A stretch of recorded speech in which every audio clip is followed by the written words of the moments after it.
can hear me? Kunt u mij alles verstaan? Wonderful, thank you. If you kneel with me, we'll begin. Laten we neerknielen voor het gebed waarmee we zullen beginnen. Dear Lord, Lieve God, thank you for bringing us together again. dank u wel dat u ons weer samen hebt gebracht. I pray that you will continue to teach us and guide us. Ik bid u dat u ons weer leert en leiding geeft. May we find joy in this journey. Laat ons ook vreugde vinden I in pray in deze Jesus' reis. name. Bidden we in Jezus' Amen. naam. Amen.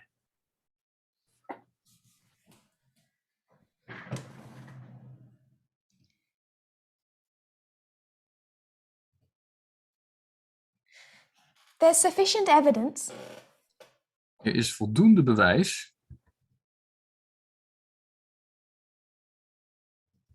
Ellen White says so for the truth of our message.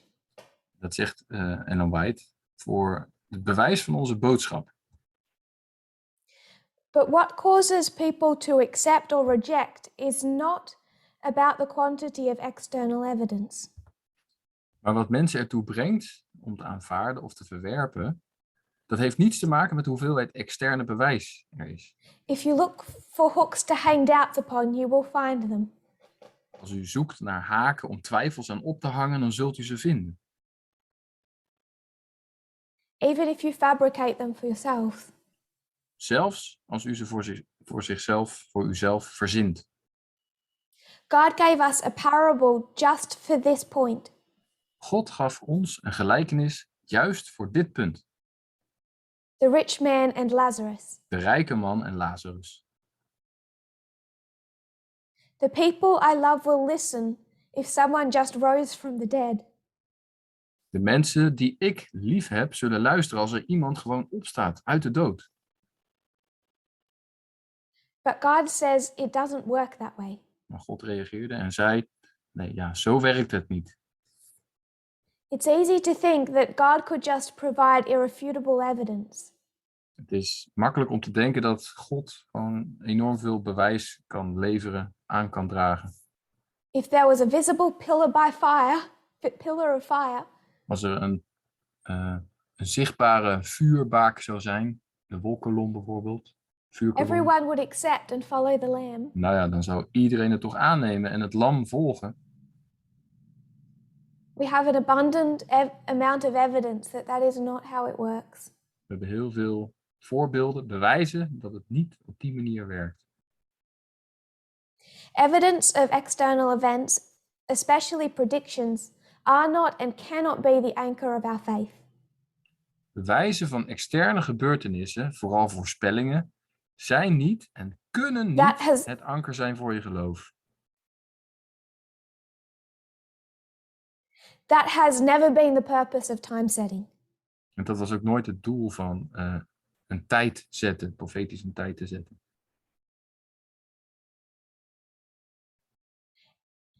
And we should let go of any idea that it is this that will give us credibility with Adventism.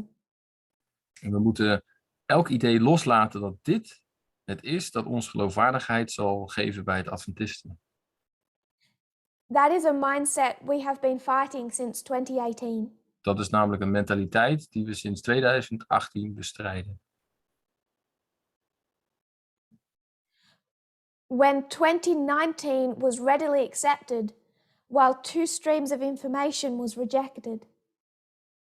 En dat was op het moment dat in 2019 zo snel werd geaccepteerd en terwijl 2 stromen van informatie werden verworpen.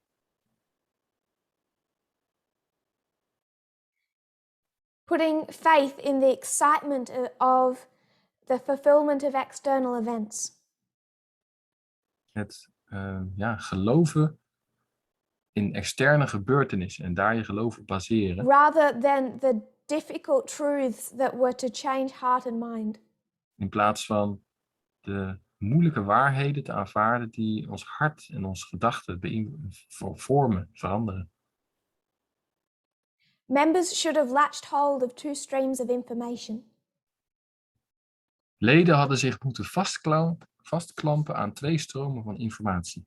surrendered their will to truth, regardless of how that truth made them feel, Ze hadden hun wil moeten overgeven aan waarheid, ongeacht hoe die waarheid hen deed voelen. and ran with it, En ze hadden ermee moeten rennen, mee aan de haal moeten gaan. completely changed their political views on the level of the heart.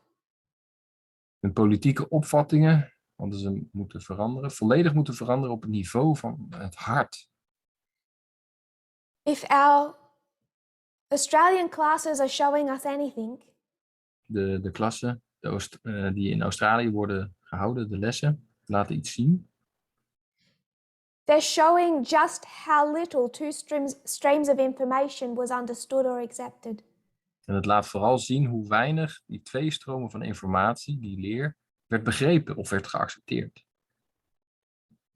Every shaking sense is connected to the issues of freedom and equality. Elke schudding die er sindsdien is geweest, is verbonden met de kwesties over vrijheid en gelijkheid. But what was said on external events was rapidly accepted. Maar wat gezegd werd over externe gebeurtenissen werd snel geaccepteerd. Until people wanted a hook to hang doubts upon. Totdat mensen echt een haak wilden hebben om hun twijfels aan op te hangen.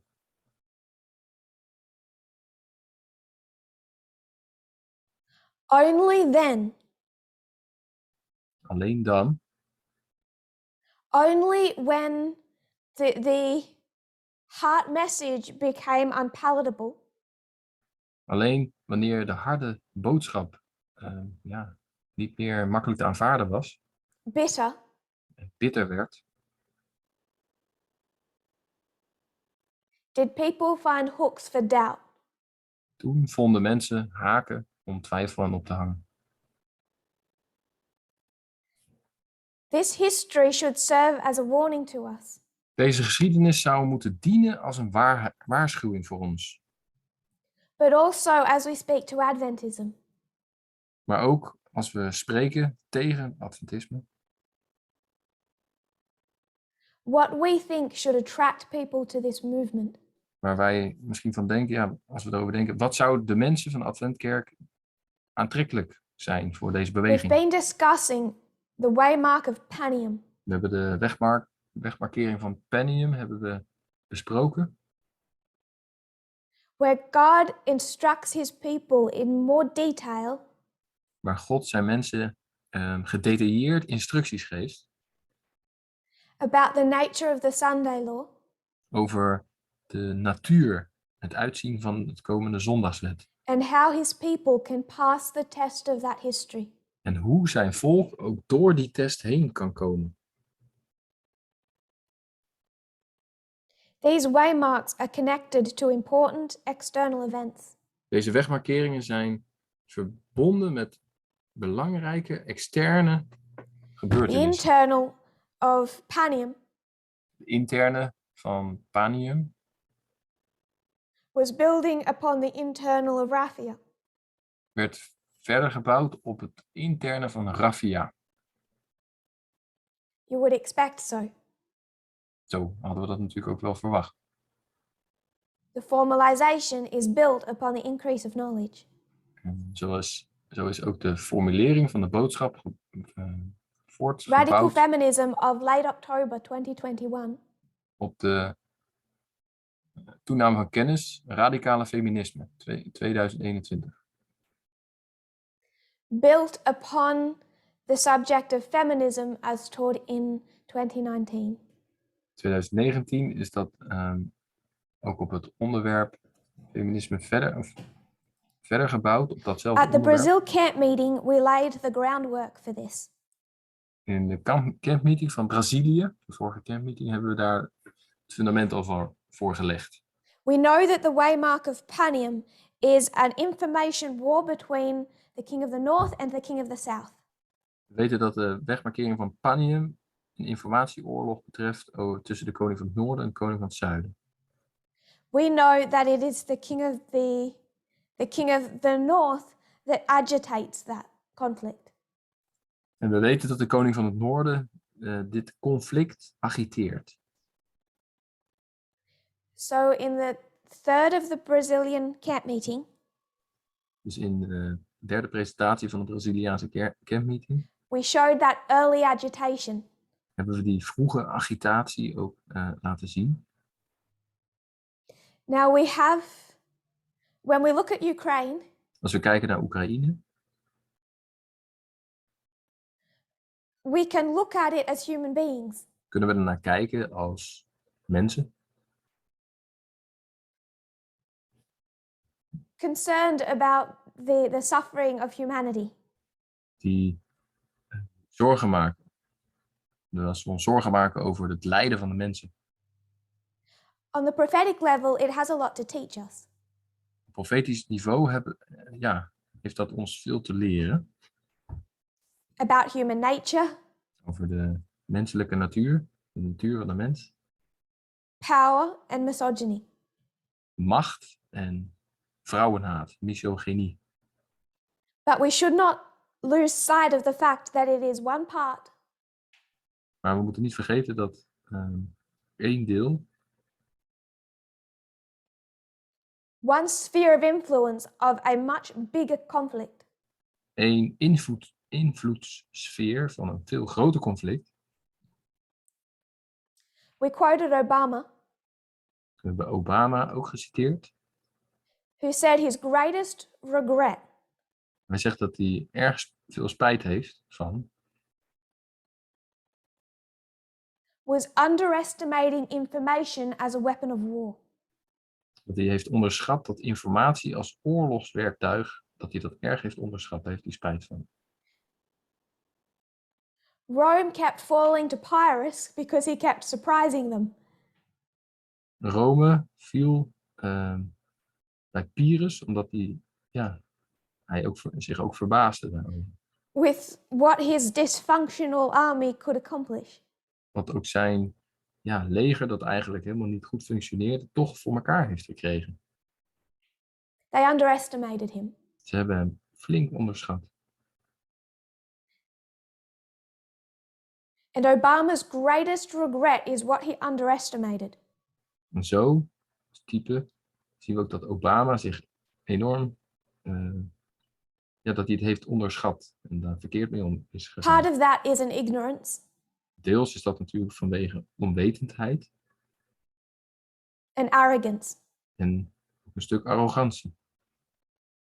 As he spoke of Russia as a regional power. Hij sprak van Rusland alleen maar als zijnde een regionale macht. None of them were calling China regional. Niemand noemt China een regionale macht.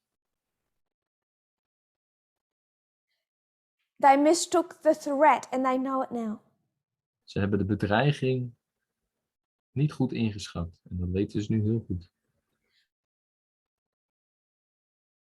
But part of it was also about this fear and shame because of Iraq. Maar deel daarvan was ook vanwege de schaamte die ze hebben nog steeds van Irak. De oorlog in Irak. Because I'm speaking to France, Ik spreek nu eigenlijk tegen de Franse ministerie. I'll have a little dig. Dan heb ik een klein kuiltje. Obama said he had to drag Europe kicking and screaming. Obama zei dat hij Europa tegen hun zin, schoppend en schreeuwend, heeft moeten beetpakken. In 2014. In 2014. To the table to do anything about Russia. En Obama bracht Europa naar de tafel om iets met Rusland te gaan He doen. expressed a type of envy at the support that Biden is getting from Europe.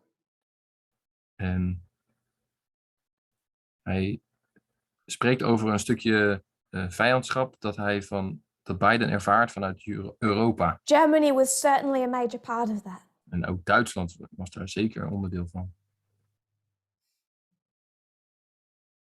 But Macron has made mistake after mistake. Maar Macron heeft fout na fout gemaakt.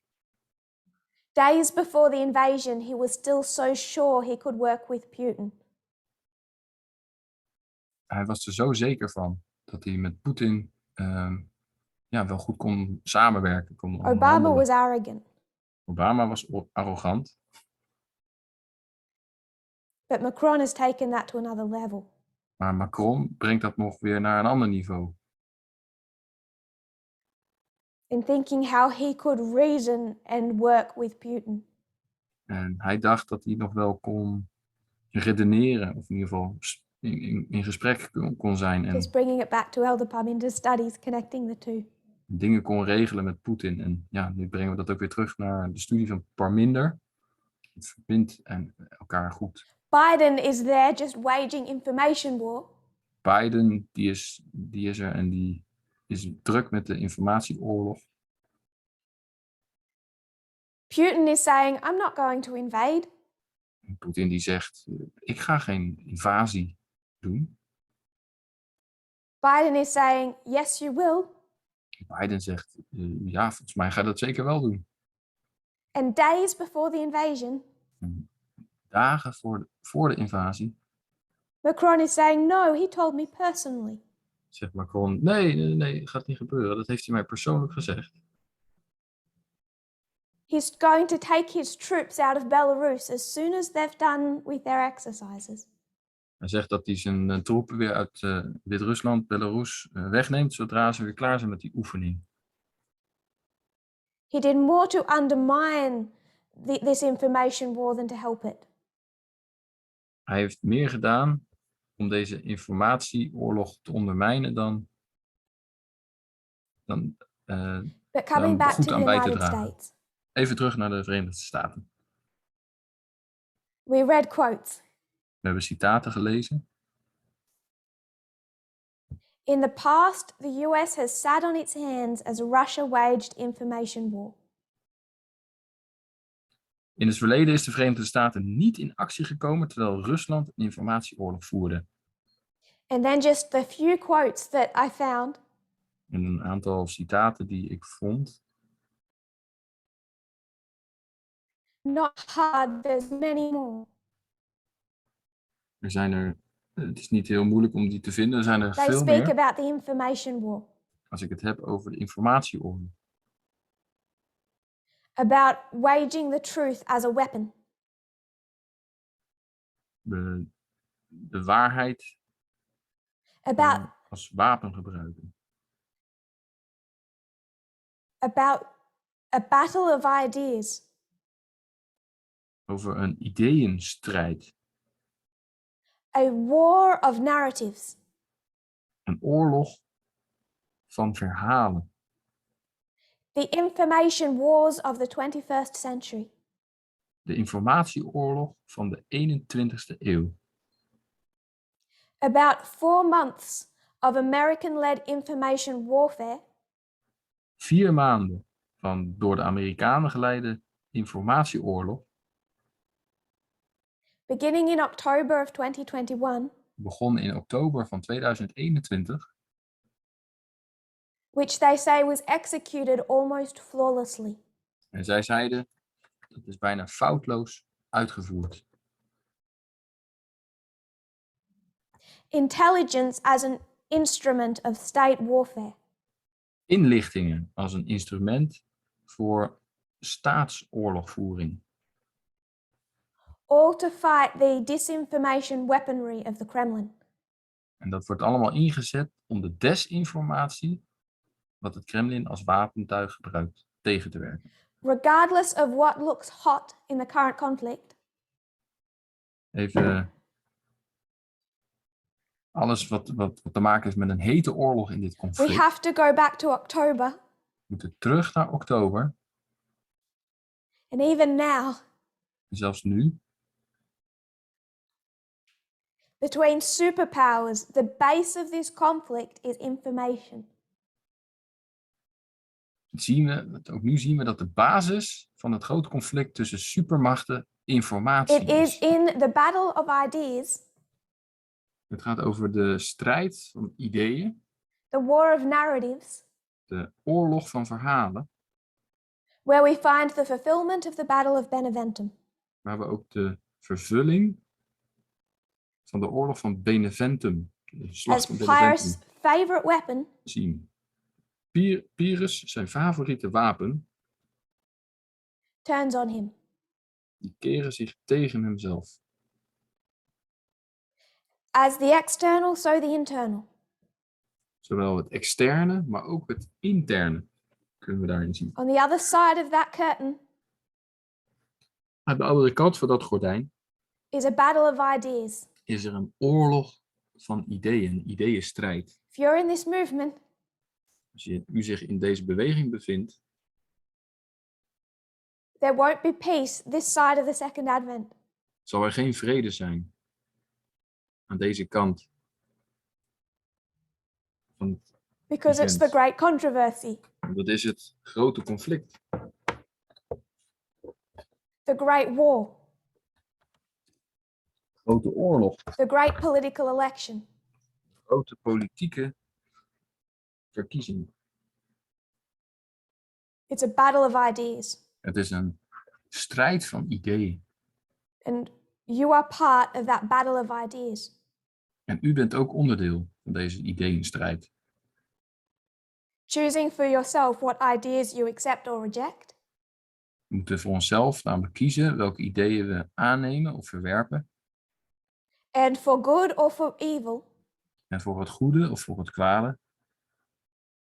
Influencing the ideas of others. Beïnvloeden we ook de ideeën van anderen.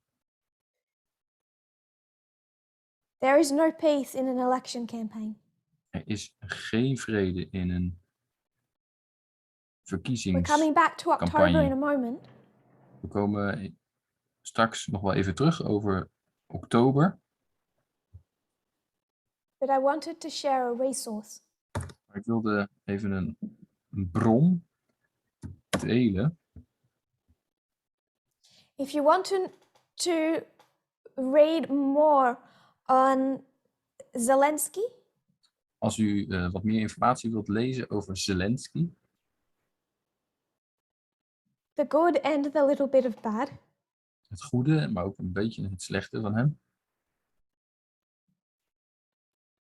that early conflict in 2021, Het vroege conflict in 2021. how do you think Congress is updated or educated on Ukraine? Hoe denkt u dat het congres is over Oekraïne denkt? I'm going to share screen and open up to a web page. Ik ga even mijn scherm delen en een webpagina delen. This is just a little detour. Dit is even een kleine zijweg die ik insla. This is the Congressional Research Service. Dit is het Congressional Onderzoeksservice. It is as the name suggests. Het is de naam zegt het eigenlijk al. This is how the legislative branch of the United States Dit is hoe de wetgevende machttak van de Verenigde Staten is informed. op de hoogte is, geïnformeerd So if is. you're in Congress Als je lid bent van het congres and you need to be informed, en je op de hoogte moet worden gesteld, this is how you, a member of Congress, is educated. dit is de manier hoe je als lid van het congres wordt onderwezen. There are teams of people putting together documents to educate you. Er zijn teams, mensen, die documenten samenstellen om je onderwijs te geven. This is Ukraine, background, conflict with Russia and US policy. Dit is Oekraïne, als achtergrond de conflict tussen Rusland en de Verenigde Staten policy. It was last Beleid. updated at the beginning of October last year. Het is voor het laatst geüpdate in het begin van oktober van 2021. And if you were to go through some key points of this document, En als je naar een paar belangrijke onderwerpen van dit document kijkt, there are many pertinent points on 2014. er zijn ook veel punten die iets vertellen, iets zeggen over 2014. On Zelensky's election, Over de verkiezing van Zelensky. on how politics in Ukraine developed between his election Dus je ziet dat dingen and October of last year. tussen oktober van afgelopen jaar en de verkiezingen, dat Zelensky's attempts to clean up corruption in Ukraine, Zelensky ook corruptie probeerde op te ruimen in zijn land. and some parts I found particularly interesting. En sommige dingen vind ik in het bijzonder interessant. Lists of the key Ukrainian oligarchs, Bijvoorbeeld een lijst van de belangrijkste oligarchen die in Oekraïne wonen. but it also describes how they even define what an oligarch is. Maar er staat zelfs ook een beschrijving van wie eigenlijk een oligarch is en waar je dan aan moet voldoen. Because it's about more than just being wealthy. Het is namelijk heeft meer te betekenen dan dat je alleen maar rijk bent. It also describes the conflict with Russia. Het beschrijft ook het conflict met Rusland. In quite a bit of detail. En dat ook nog best behoorlijk gedetailleerd.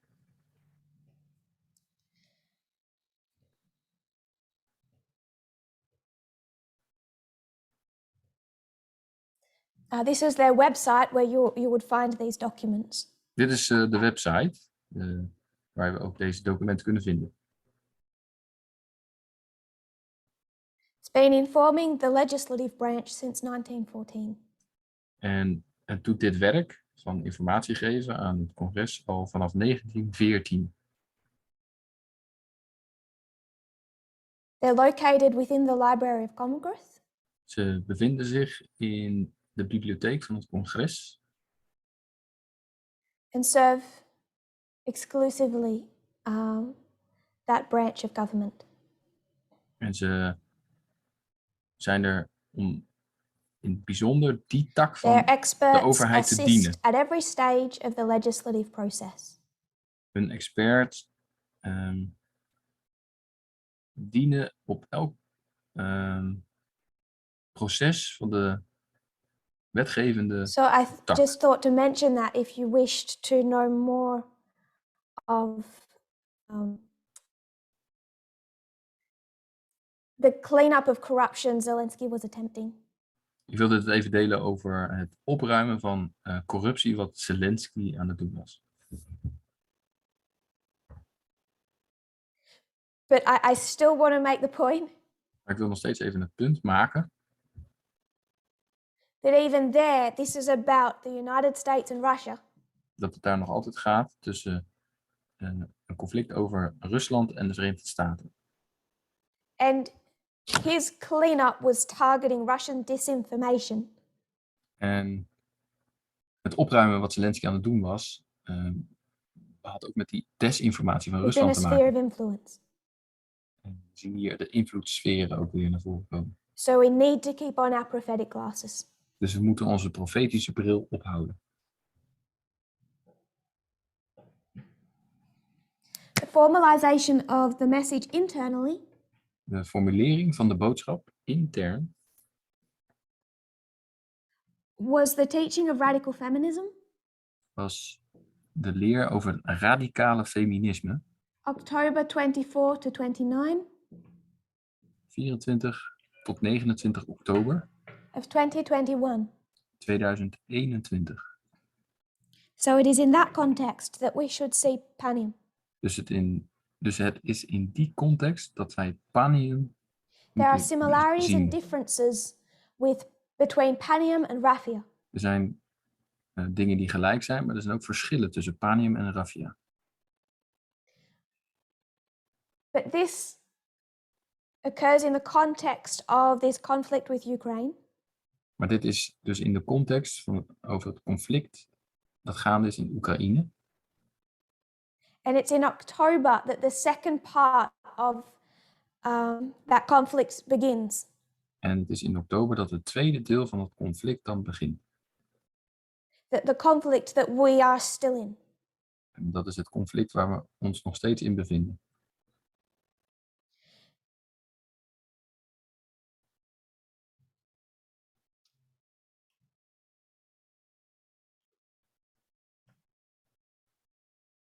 It's quote number 1 for the translators. Voor de vertalers. This is from the Washington Post, October 30. Dit is uit de Washington Post, 30 oktober 2021.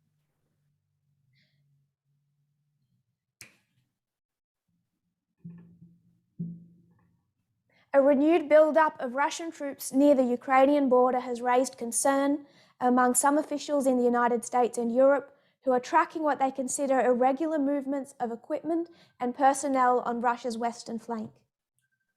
Een hernieuwde opbouw van Russische troepen in de buurt van de Oekraïnse grens heeft bezorgdheid gewekt bij sommige functionarissen in de Verenigde Staten en Europa die volgen wat zij beschouwen als een onregelmatige beweging van materieel en personeel op de westelijke flank van Rusland.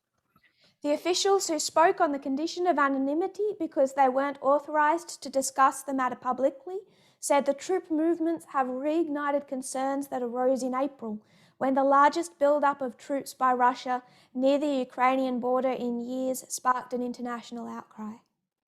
De ambtenaren die op voorwaarde van anonimiteit spraken omdat zij niet gemachtigd waren om de zaak in openbaar te bespreken, zeiden dat de troepenbewegingen de bezorgdheid hebben aangewakkerd die in april was ontstaan, toen de grootste troepenopbouw door Rusland in de buurt van de Oekraïnse grens in jaren een internationale verontwaardiging teweegbracht. So not much is being said publicly. Dus er is niet veel in het publiek of in de openbaar gezegd. They're speaking anonymously. Ze spreken anoniem. But behind the scenes, the United States is starting to monitor this conflict begin. Maar achter de schermen zien we dat er een monarchie aan het beginnen is.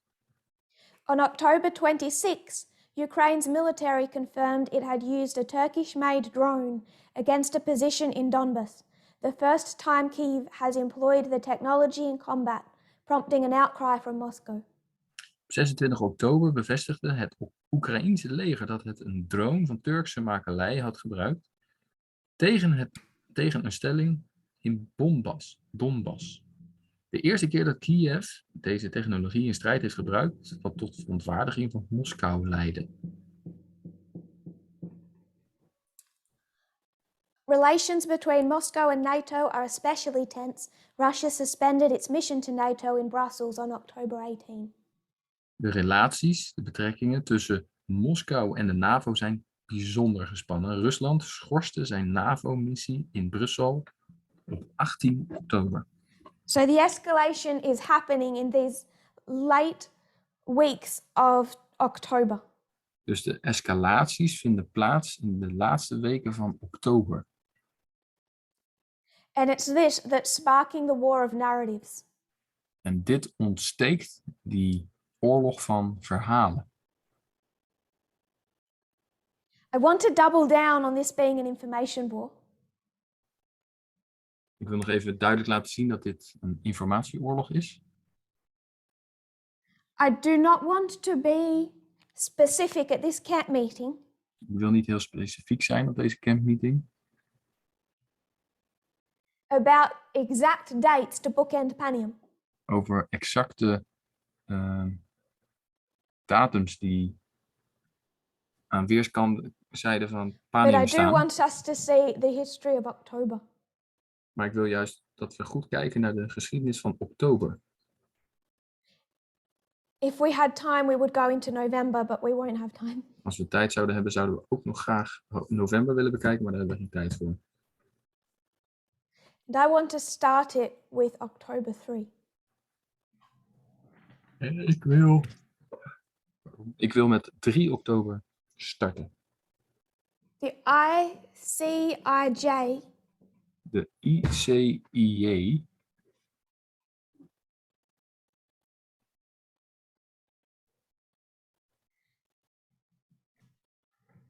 That's an acronym.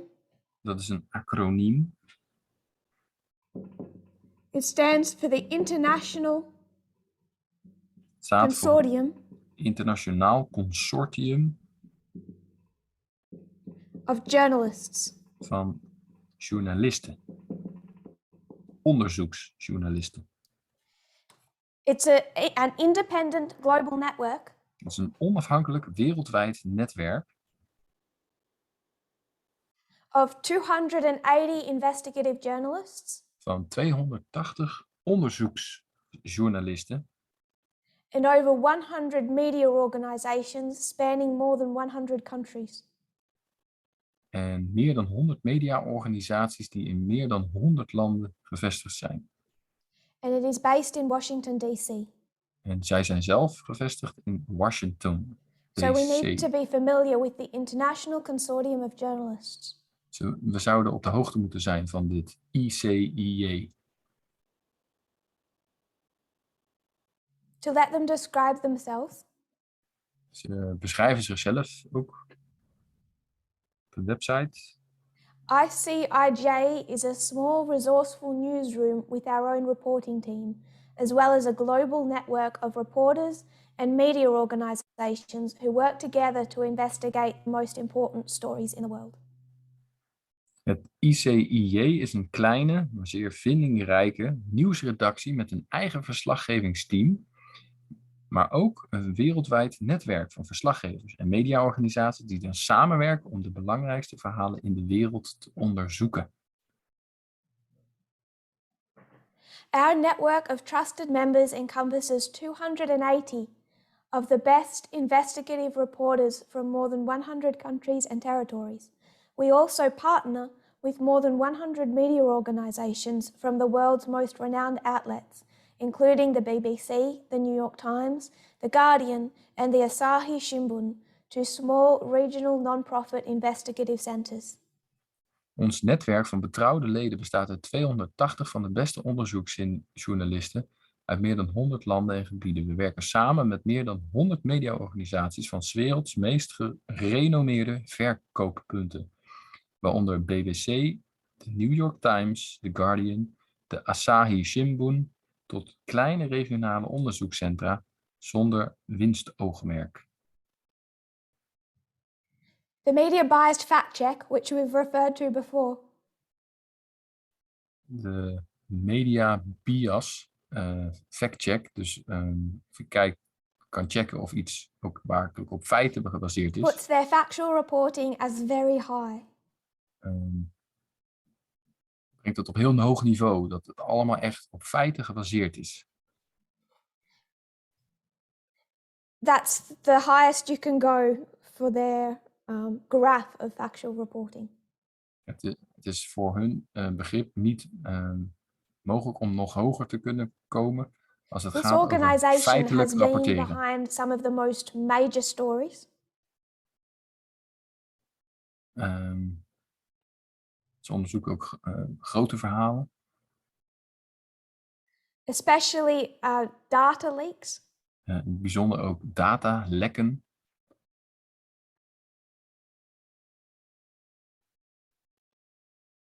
and investigating those data leaks. En dan ook die data, gegevenslekken, dan ook onderzoeken.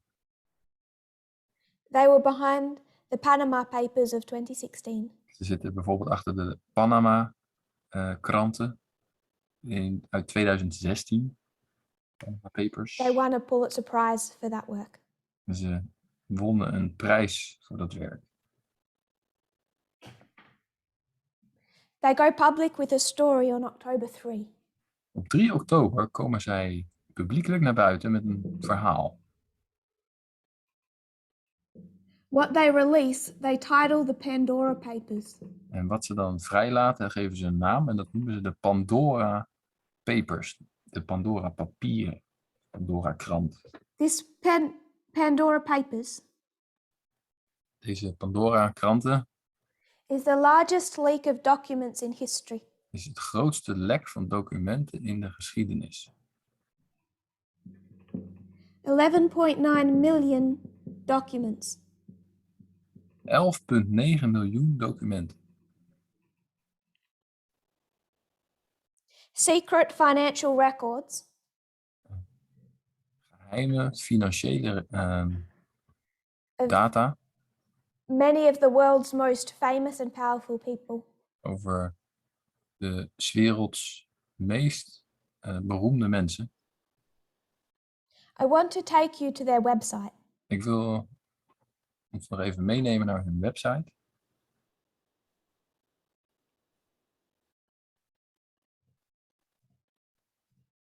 This is the International Consortium of Investigative Journalists. Dit is de website van de ICIJ. And one of their major investigations, or their only major investigation right now, En hun hoofdonderzoek, wat nu gaande is,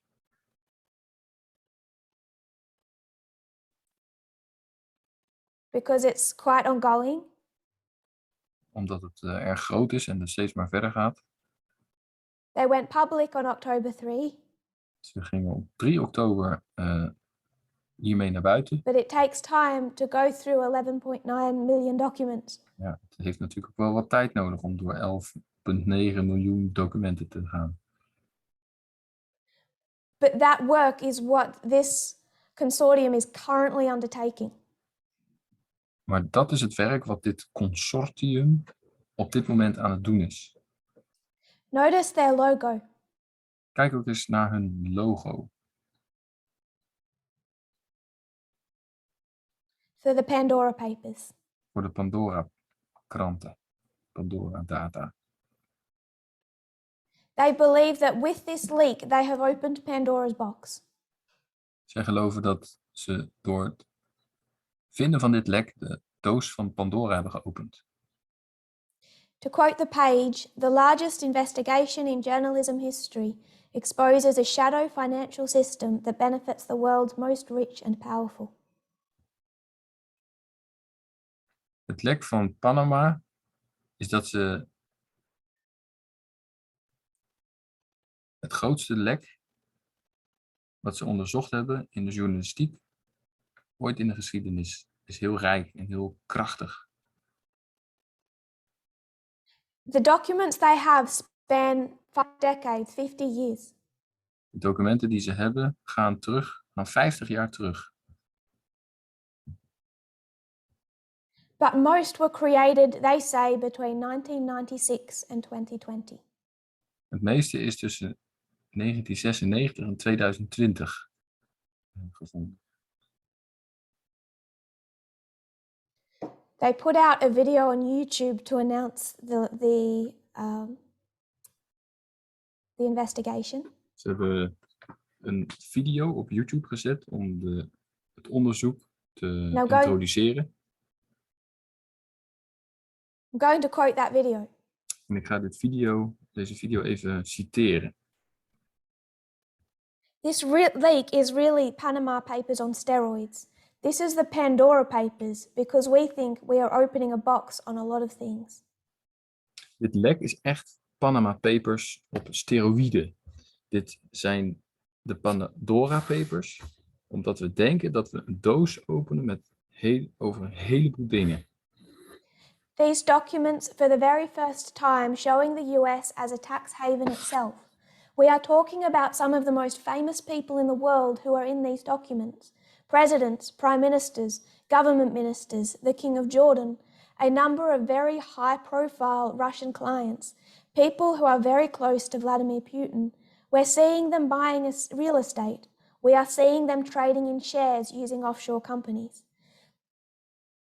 Deze documenten laten voor het eerst zien dat de Verenigde Staten zelf een belastingparadijs is. We hebben het over enkele van de beroemdste mensen in de wereld die in deze documenten staan. Zoals presidenten, premiers, ministers, de koning van Jordanië en een aantal zeer vooraanstaande Russische klanten. mensen die zeer dicht bij Vladimir Poetin staan. We zien ze onroerend goed kopen. We zien ze handelen in aandelen via offshore bedrijven. The biggest journalism partnership in history. We aren't looking at a couple of $1 million here, we are looking at trillions of dollars.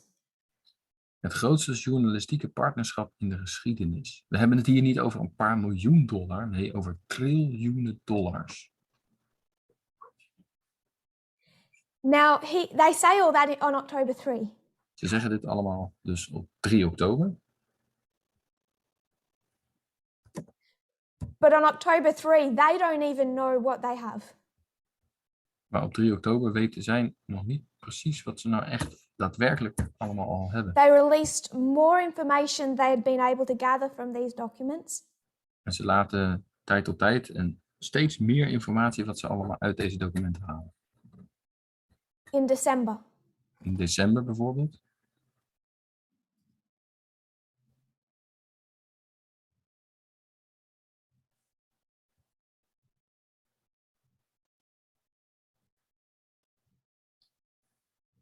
Back to their website. Nog even terug naar hun website. If you were to click on where it says investigation, Als u zou klikken op het puntje waar staat onderzoeken. I'll find it first because I don't know how to move the Zoom screen there. Ik zal het eerst even zoeken. En dan met u delen. Sorry, the tab screen while I'm screen sharing.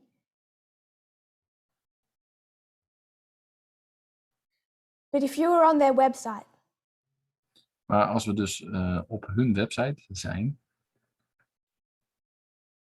And on the top bar you clicked investigations. En op de bovenste balk klikken op onderzoeken. You scroll down just a little to see what was highlighted. En scroll een klein beetje naar beneden om te zien wat er allemaal The top post. naar voren komt. Dan zie je de topartikelen, zeg maar. The minute that Russia started showing its renewed aggression. Op het moment dat Rusland zijn agressie weer liet zien. They took this trove and they knew who to specifically target. Toen hebben ze dit ook genomen.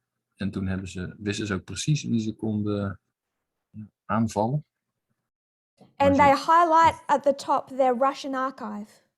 En ze laten hun Russisch archief helemaal bovenin zien. They're targeting, chasing the Russian elite.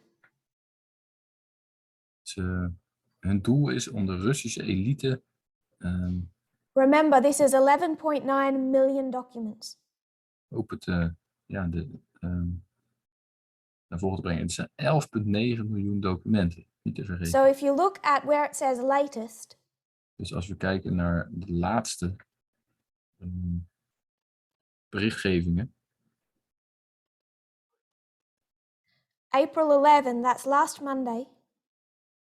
11 april was bijvoorbeeld afgelopen maandag. They had much more to share.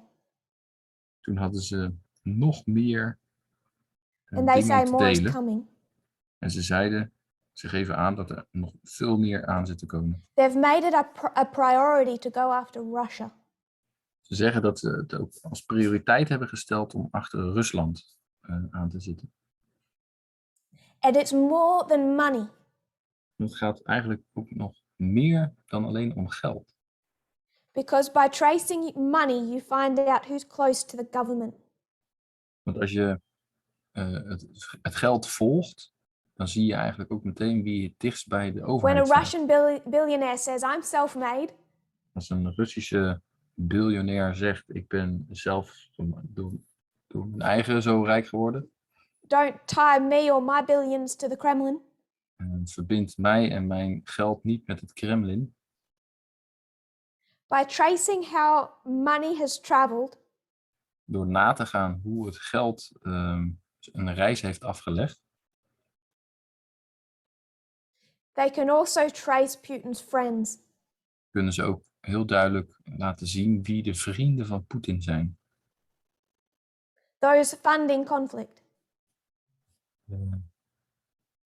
Mensen die het conflict ook You find out a lot about politics financieren. when you have a window open into the financial system. Als er een raampje open staat bij het financiële systeem, dan kan je dus veel terugzien over politieke dingen.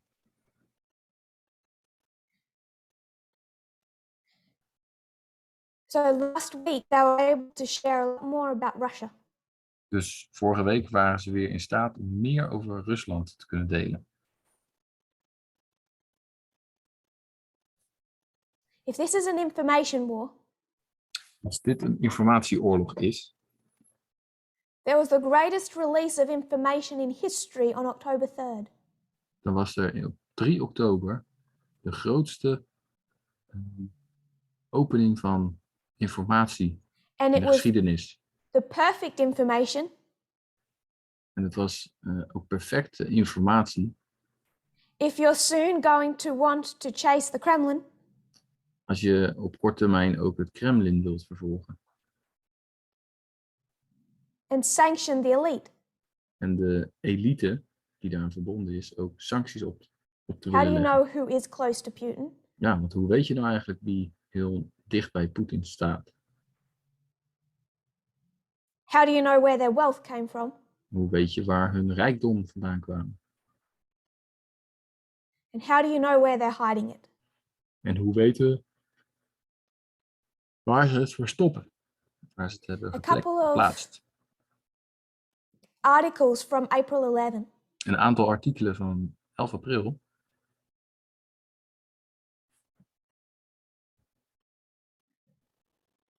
The ICIJ reveals more than 800 Russians behind secret companies in landmark expansion of public offshore database.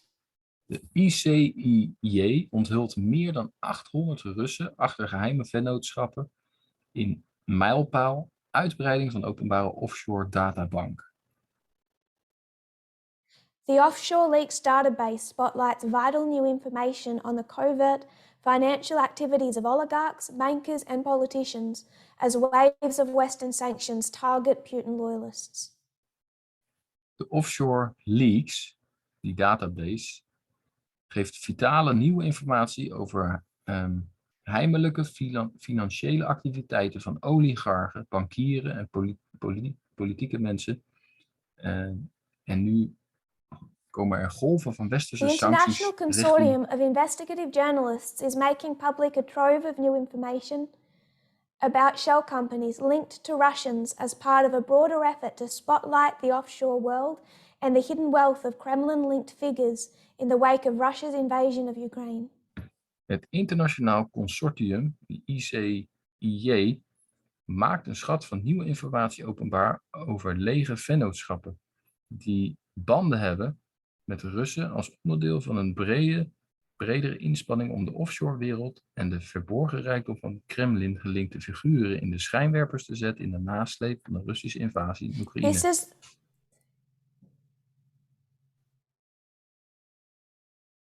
This is the database that they have formed.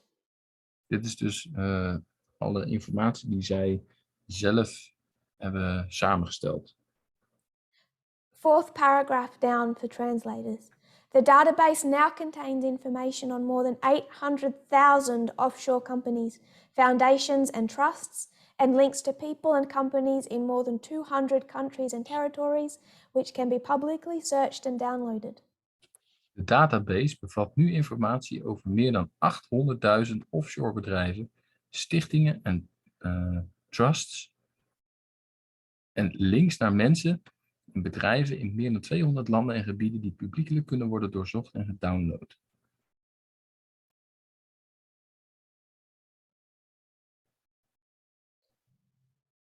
In addition to the data release, ICIJ and its partners are publishing new reporting that shows how Russian bankers, oligarchs, and others in Putin's orbit have obscured vast wealth in tax havens with the help of Western enablers. The data release and the stories draw primarily from the Pandora Papers, millions of offshore financial records that fuel the 2021 global investigation.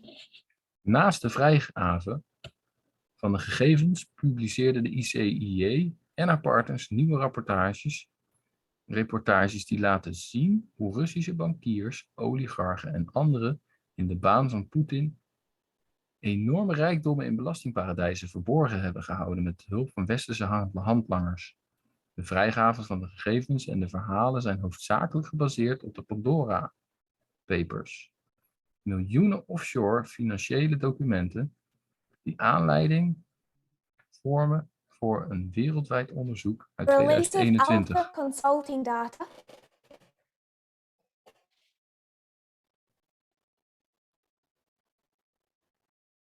It was Alpha Consulting, the Alpha Consulting firm that this article was addressing. De Alpha Consulting maakte deel uit van de On April 𝘂𝗍𝗍's 11. en werkte mee op 11 april. It's part of ICIJ's ongoing effort to publish information from the Pandora Papers project. Het maakt deel uit van 𝘂𝗍𝗍's voortdurende inspanning om informatie uit het Pandora Papers project te publiceren.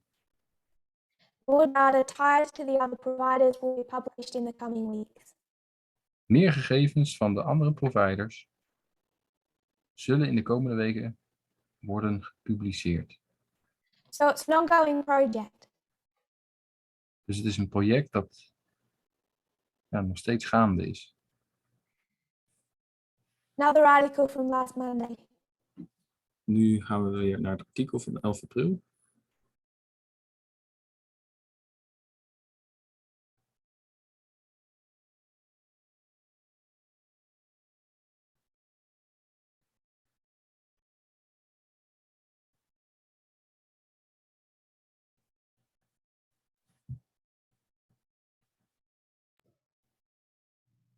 My internet just crashed, but I'm back on. Internetproblemen, maar ze is er weer. Thank you, Vadim. Everyone can hear me? Thank you. They're not just targeting oligarchs. Ze richten zich niet alleen maar op oligarchen.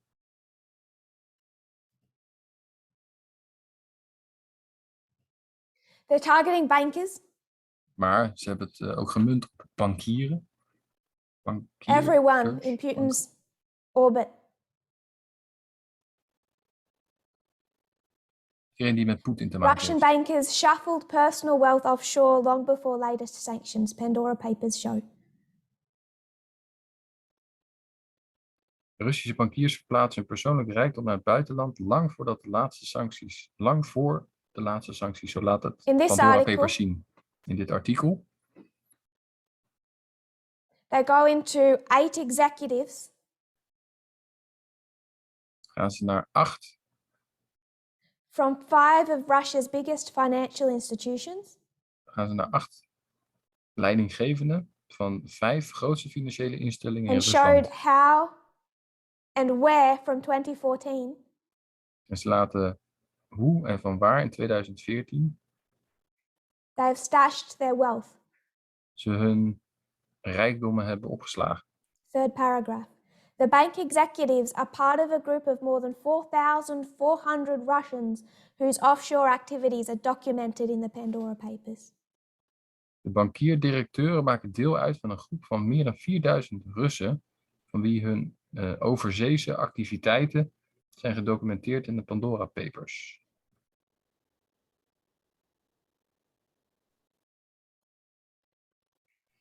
Paragraph 6, third paragraph of the quote.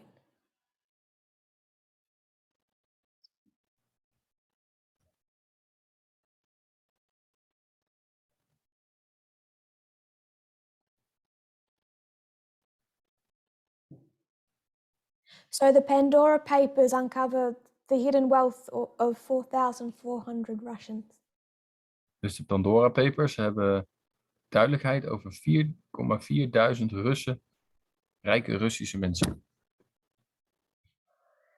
including the names of at least 42 Russian billionaires, whose combined net worth in 2021 was equivalent to 15% of Russia's entire gross domestic product.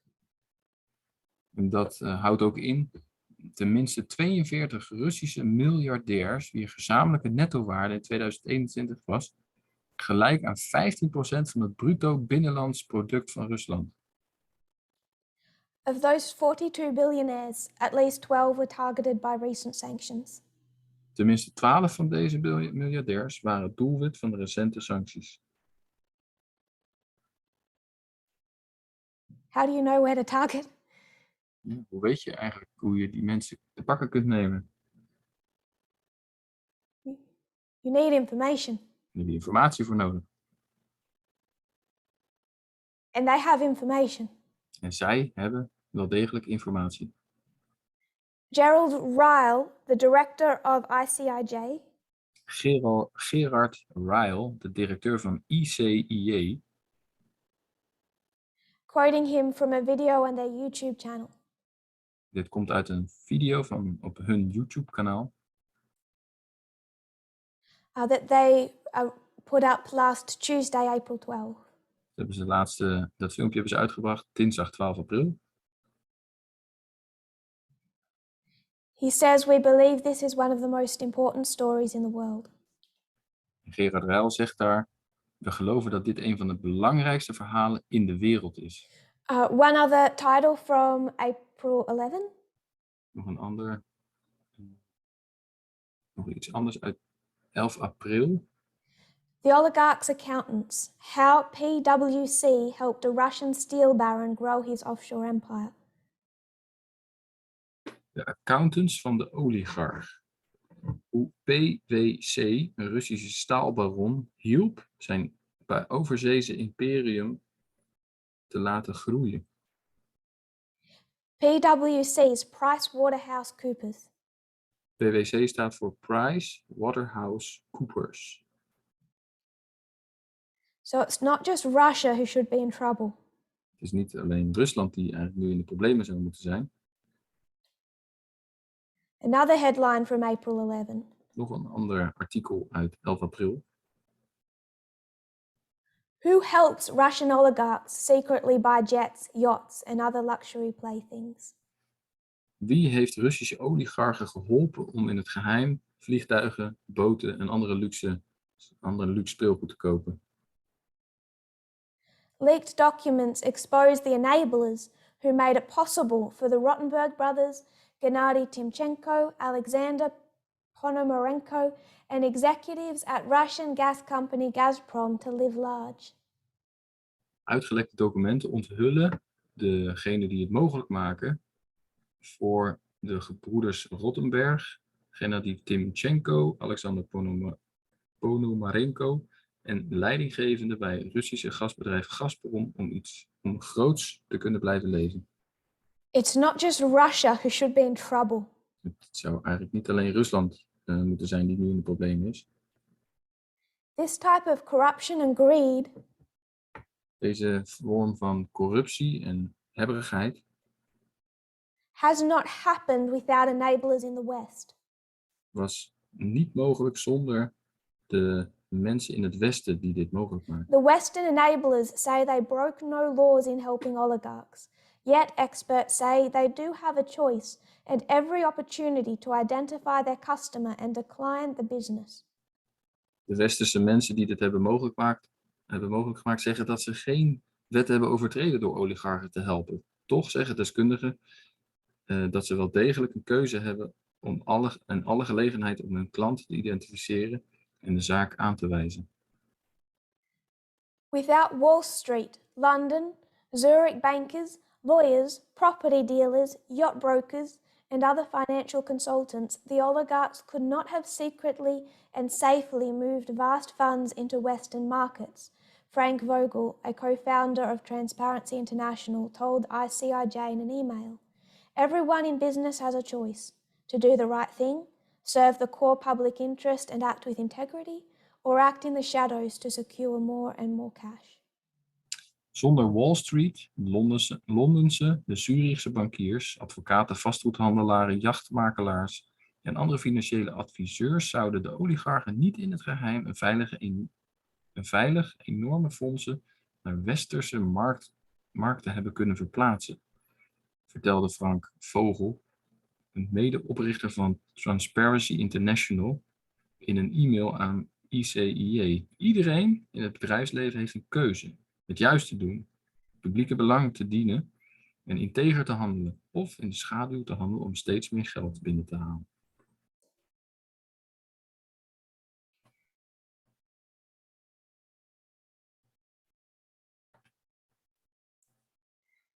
The United Kingdom, Switzerland and Singapore are among countries that have condemned Russia's invasion of Ukraine and sanctioned state-owned companies, including Russia's largest gas company, Gazprom. For years, leaked records show, those same governments were home to Gazprom investments and shell companies and pit stops for suspicious transactions. Het Verenigd Koninkrijk, Zwitserland en Singapore behoren tot de landen die de Russische invasie in Oekraïne hebben veroordeeld en sancties hebben opgelegd aan staatsbedrijven, waaronder Ruslands grootste gasbedrijf Gazprom. Uit uitgelekte documenten blijkt dat diezelfde regeringen jarenlang de thuisbasis waren van Gazprom-investeringen en lege vennootschappen en pitstops voor verdachte transacties.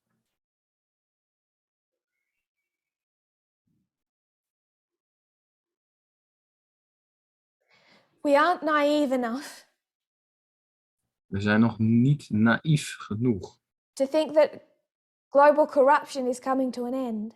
dat de globale corruptie, die er altijd was, dat die niet tot een einde komt.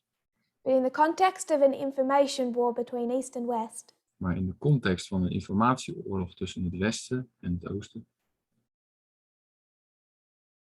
I should say between South and North, ik zou eigenlijk moeten zeggen tussen het Noorden en het Zuiden,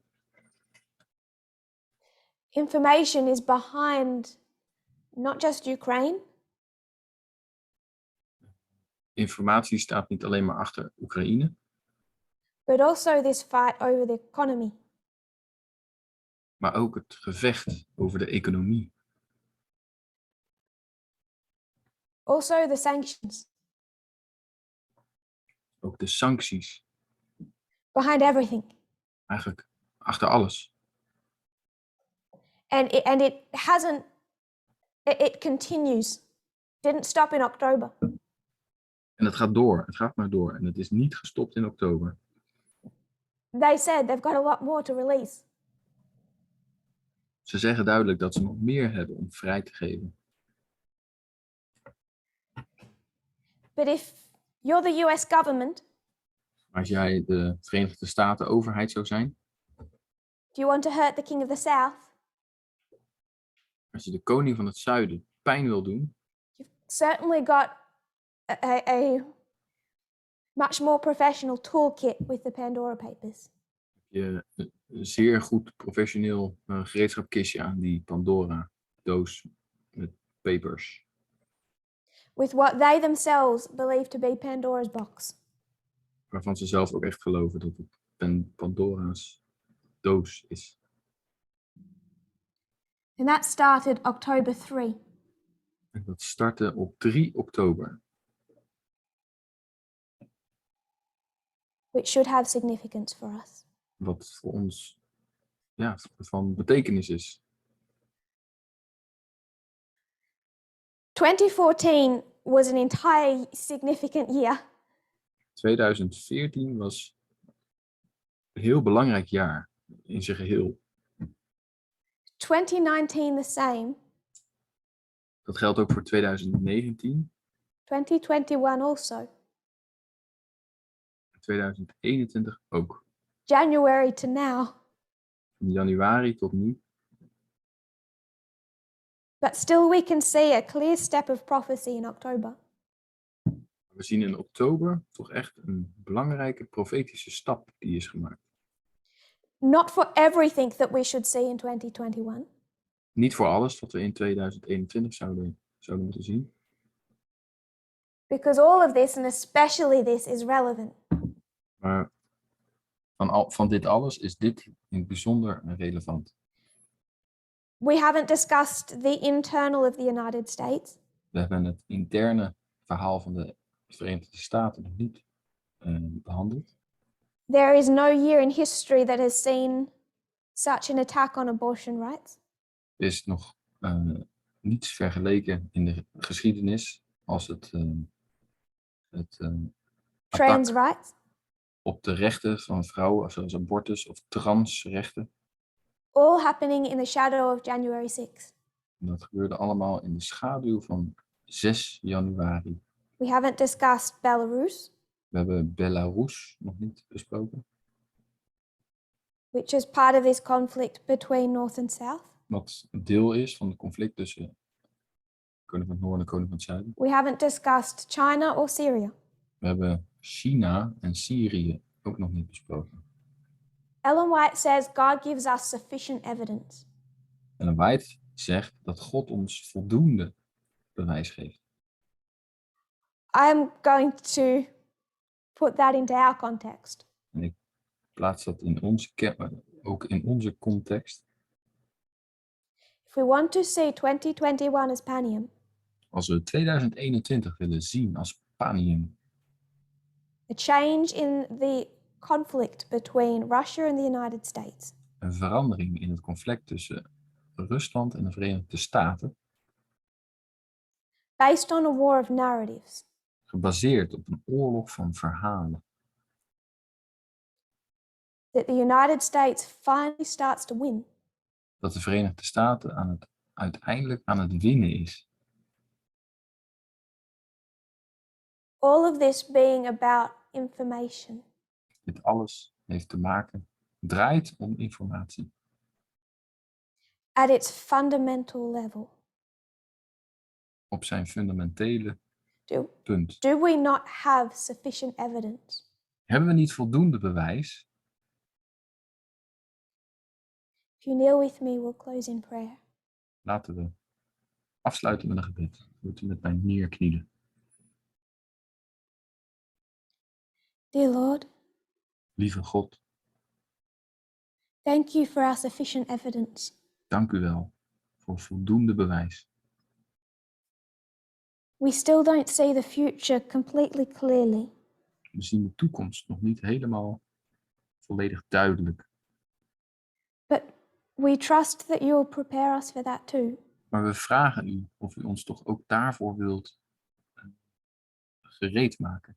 I pray for each individual and myself. Ik bid voor ieder individu, maar ook voor mijzelf.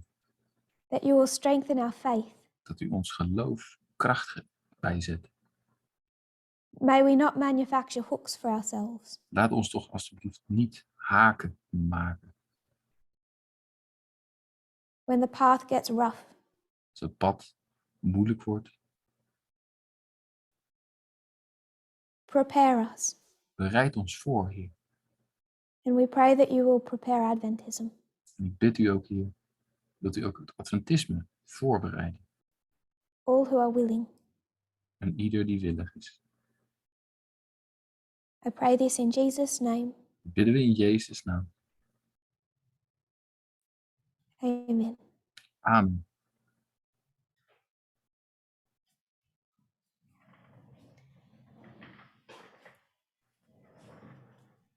Thank you, everyone.